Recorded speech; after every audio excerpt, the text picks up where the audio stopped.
falando da Bahia, fazendo essa indicação para os nossos ouvintes, para quem quiser passar o final de ano, começo de ano na Bahia, o nosso entrevistado, eu acabo de descobrir, está por lá, curtindo este belo verão, o Dr. Marcos Rezende, veterinário, para tirar todas as suas dúvidas sobre pets, animais domésticos, se dá para fazer um tratamento diferente para o pet no final do ano. Ontem a gente falava aqui no Manhã Bandeirantes, Sabino, sobre regras de condomínio.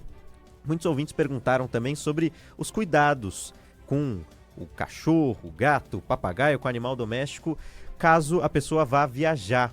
Fica com aquele receio de, por exemplo, deixar o animalzinho sem ninguém em casa. Então eu abro essa entrevista, essa conversa com o Dr. Marcos Rezende, já perguntando sobre isso, os cuidados para quem vai viajar e tem algum animalzinho doméstico em casa. Bom dia, doutor. Da Manhã Bandeirantes, se vai viajar, você tem duas opções. Ou você faz como eu aqui e leva o seu cãozinho junto com todos os preparativos necessários, né? Ou então você deixa ele em um hotelzinho para cachorro, ou então com alguém que cuide do seu pet, para que você não tenha problemas não tenha nenhum dissabor, né, com essa questão. Perguntar para o senhor, bom dia, Marco Antônio Sabino, perguntar para o senhor sobre calor e pets, principalmente cachorros muito peludos. Que cuidados tomar? Sabino, o pelo, ele serve tanto para proteger o animal contra o frio e também contra o calor, tá? Então o pelo é um isolante térmico.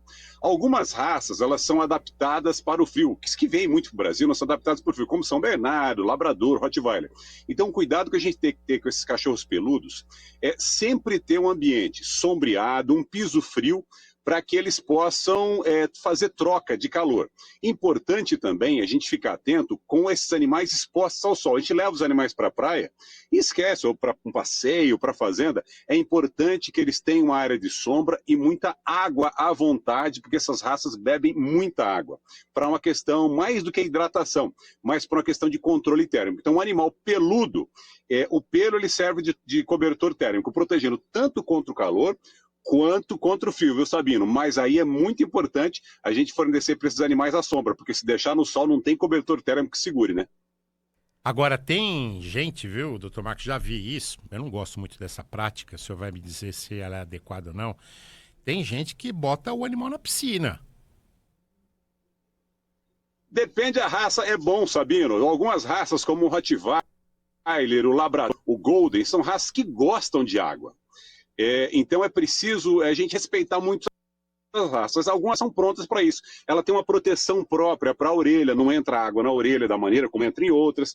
Agora, tem algumas raças que não podem ir para a piscina. Muita gente não sabe, mas se você colocar um bulldog francês, um bulldog inglês na piscina, ele vai para o fundo igual um machado sem cabo, sabe? Outras raças não, elas gostam muito. Então é importante a gente observar qual é a raça do cão, se é uma raça adaptada para a água ou se não é uma raça adaptada para a água.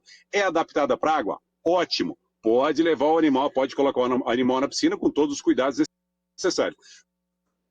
Não é a própria água. Vai colocar numa bacia com um tantinho assim de água só, sabendo, 2 centímetros, só para ele brincar e se refrescar, que é a melhor coisa que tem. Mais importante ainda, Sabino, sempre depois que o animal se molha, você tem que secar ele, porque a água, em um primeiro momento, ela serve como ela refrigera o animal, mas se ela permanecer no corpo do animal, com o calor do animal e o calor do meio ambiente, ela vai funcionar como um aquecedor, ou seja, vai ter mais a situação.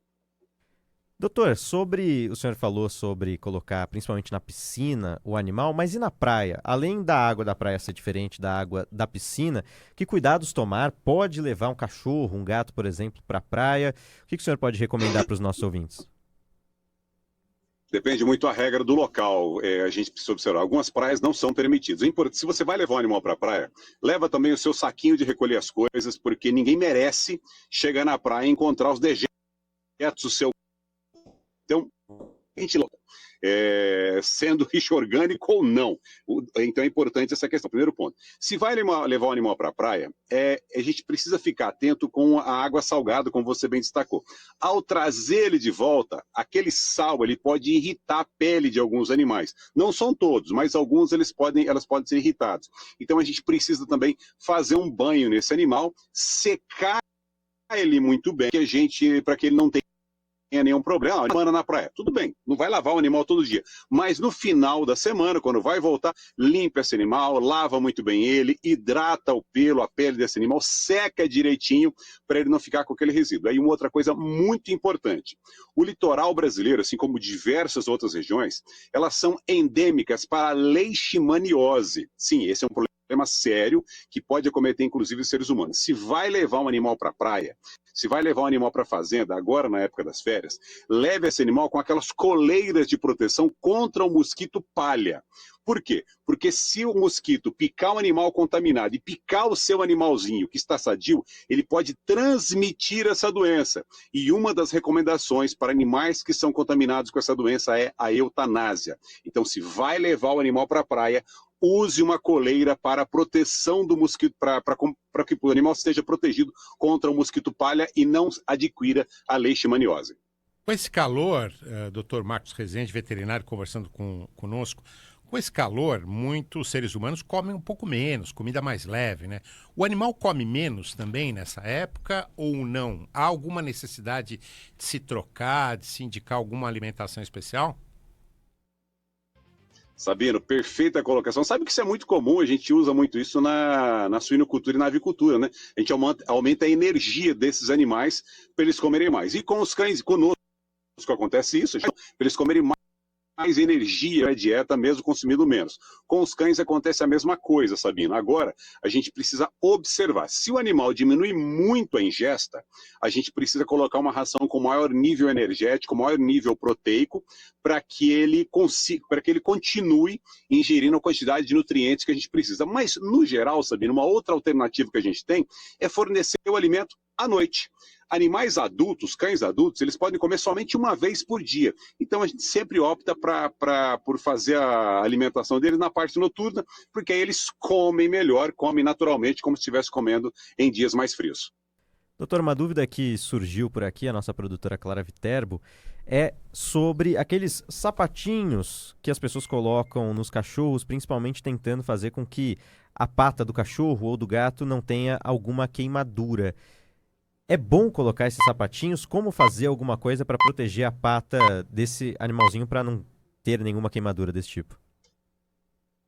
Bora lá, a melhor alternativa seria não levar o animal para passear nesses horários muito quentes. Porque se eu não consigo andar descalço no chão, né? Não pisar descalço no chão, o animal também não vai conseguir, ele vai queimar. Essa é uma alternativa para essas questões extremas. Sim, são válidas, parece nutelagem, como a gente diz assim, mas são medidas válidas. Agora, a melhor alternativa que eu sempre recomendo é evita esses horários. O horário de passear com o animal é em horário fresco. Ou seja, ou é bem no iniciozinho da manhã, ou é no final da tarde, coloca a mão no chão, coloca o pé descalço no chão para ver se o piso está adequado, se está gostoso de caminhar. Se é suportável para nós, seres humanos, será suportável também para os animais. Porque a areia muito quente, o asfalto quente, o piso muito quente, ele vai causar certamente queimadura na pele dos animais e vai causar dor, sofrimento. Então, essa botinha é uma medida interessante caso seja obrigatório levar o animal nesses horários. Se houver a possibilidade, evite esses horários muito quentes, tanto pelo piso quanto pelo calor. O senhor falou de banho, né? Banho nos animais, banho em cachorro. Esse banho precisa ter alguns cuidados, né? Eu queria que o senhor falasse desses cuidados no banho. Por exemplo, com a orelhinha, né, do cachorro. Não pode deixar entrar água no ouvido. Bem observado, Sabino, bem observado. Olha, sempre que a gente manda os animais para um pet shop, os animais chegam no pet shop, o que a gente faz? A gente coloca um protetor de orelha que, em geral, é um algodãozinho que nós colocamos na orelha e, além de colocar o algodão, a gente prende a orelha do animal, pega a orelha do animal, coloca ela para baixo e lava a cabeça do animal de maneira que a água não seja jogada dentro da orelha do animal. Algumas raças têm algumas proteções extras, como os animais que mergulham, os animais que são aquáticos. É uma seleção natural, uma seleção genética que foi feita. Mas ainda assim é preciso que a gente coloque alguma proteção e não jogue água, Sabino, de forma alguma na orelha. A melhor maneira de você lavar um animal é levar ele para quem entende de lavagem. Leva no pet shop, para um banho e tosa, para o pessoal fazer a lavagem direitinho. Vai lavar em casa? muito cuidado com a orelha. Se não souber como é que faz, evita lavar a cabeça. Passa só um pano úmido com algum detergente, alguma substância ali para limpar direitinho, que é a melhor coisa que faz. Doutor, também uma dúvida que chega dos nossos ouvintes. Os cuidados com os fogos de artifício. É sempre uma polêmica. Muitas cidades tiraram, por exemplo, o som dos fogos, mas não dá para garantir que o animalzinho não será exposto a um som como esse, porque as cidades e nas cidades grandes a gente tem muitos fogos, mesmo com as cidades proibindo, a gente sabe que não é sempre isso que acontece, seja em qualquer cidade do nosso país. Então, o que fazer para proteger o animalzinho para que ele não sofra com essas condições? Olha, é uma questão bastante séria, viu? Os fogos, realmente, o barulho excessivo, e tanto em dias de final de ano, festividade, jogos de futebol, os animais ficam bastante aturdidos, porque o som deixa eles perturbados, desorientados. O ideal agora, nesses momentos que nós sabemos que vai ter fogos, por mais que tenha sido proibido em muitos lugares, é a gente deixar o animal em um lugar protegido que impeça esse animal, no seu desespero, dele fugir e sair aturdido pelas ruas. Então, essa é a melhor maneira. Uma outra maneira, se você está em casa, próximo dos seus animais, aproxegue-se dele, traga ele para perto de você, porque a segurança do tutor com o animal, isso minimiza o sofrimento do animal. A gente precisa ir treinando esse animal, para que o ideal, né, seria esse, né? A gente treinando, acostumando esse animal a esses barulhos. De que forma? Sempre que vai ter um jogo de futebol, começam os fogos, traz o animal para casa, traz o animal para perto, dá um petiscozinho para ele, brinca, sai passear, porque ele vai associar aquele barulho a alguma coisa boa. Quando a gente não faz esse adestramento, o animal fica aturdido, aí ele acaba ficando desorientado, bastante estressado. Alguns animais chegam a virar óbito, tamanho estresse que isso é provocado. Então a melhor maneira é, vai acostumando seus animaizinhos, sempre véspera de jogo. Agora teve jogo do Corinthians, aí deve ter sido fogo para danar em São Paulo, né? Então era um momento bom de treinar o cachorro. Traz ele para perto de casa, sabe que vai ter fogos ali, se já tivesse otimista, né, para a vitória do time, né? Mas sabe que vai ter fogos, traz o animalzinho para perto e ele dá um petiscozinho para ele e associa aquele barulho a isso. Se você não tem essa possibilidade, deixe seu animal em um lugar seguro que impeça dele fugir ou então dele se machucar. Doutor, mais uma pergunta, uma última pergunta que chegou dos nossos ouvintes sobre o momento em que você precisa levar um animalzinho no veterinário ou para ter algum auxílio maior caso você esteja sentindo que ele não está bem. Tem alguns cuidados que você pode fazer em casa, eu imagino, mas também em qual situação é preciso levar esse animalzinho para os cuidados de um especialista?